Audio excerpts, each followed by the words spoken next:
So you started out pretty strong defensively. You got 3 stops, and then they started rolling. Was it something they did, something you didn't adjust to, or something that you guys didn't do? Probably a little bit all of those. We for whatever the reason, I don't know if fatigue set in a little bit for our guys, or schematically they were just they're a little ahead of us on those plays. But we got to be better than that. At the end of the day, we know what to do. We know how to execute, and we got to be better. We got to finish games stronger, and we got to hold up our end of the stick. Did it look like there was just a lack of energy a little on some of those running plays, like from the second quarter on? It seemed like there were some missed tackles. Yeah, I think we were trying to really get a beat on whether they were passing or not, and getting to some calls that maybe structurally weren't the best versus the run at times. Just because we were trying to eliminate the pass game. At the end of the day, though, I got to call a better game, and they got to execute at a better level, at a higher level. Yeah. Did those penalties in the second quarter, how much did that sap momentum out of the defense? I don't know if it's sap momentum. It's just unacceptable. And our guys know that.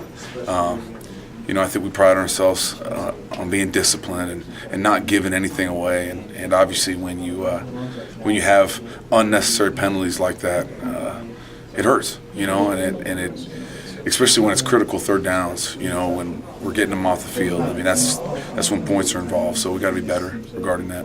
At this point, what do you do for that when you have been a highly penalized team and it's still happening? And we know that you've attempted to do something. What do you do now? Just keep working at it. I mean, keep making an emphasis on it.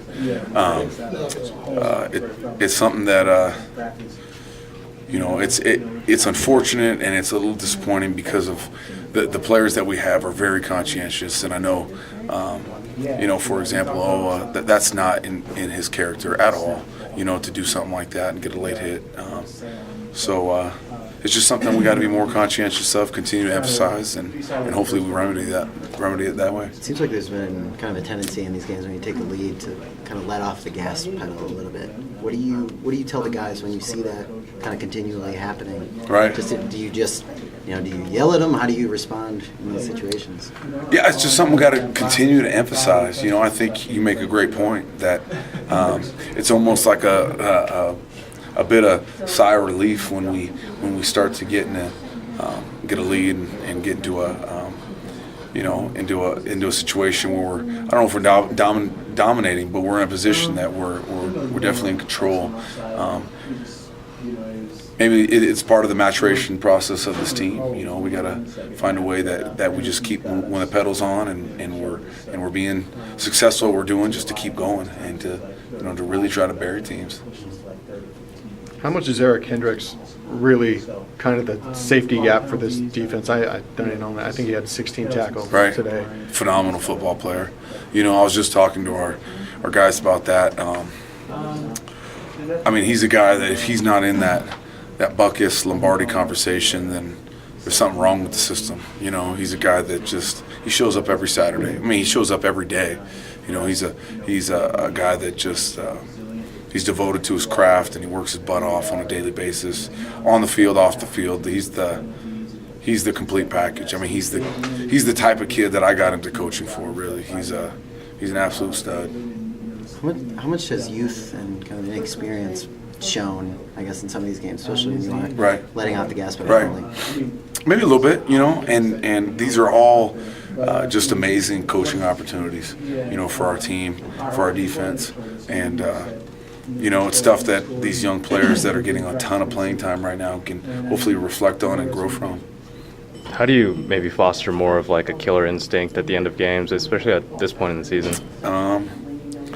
It's just something we got to continue to emphasize, Got to continue to emphasize, and I think our guys are starting to identify it. I think that's probably the first step to resolving it. That we're not finishing the way we should finish.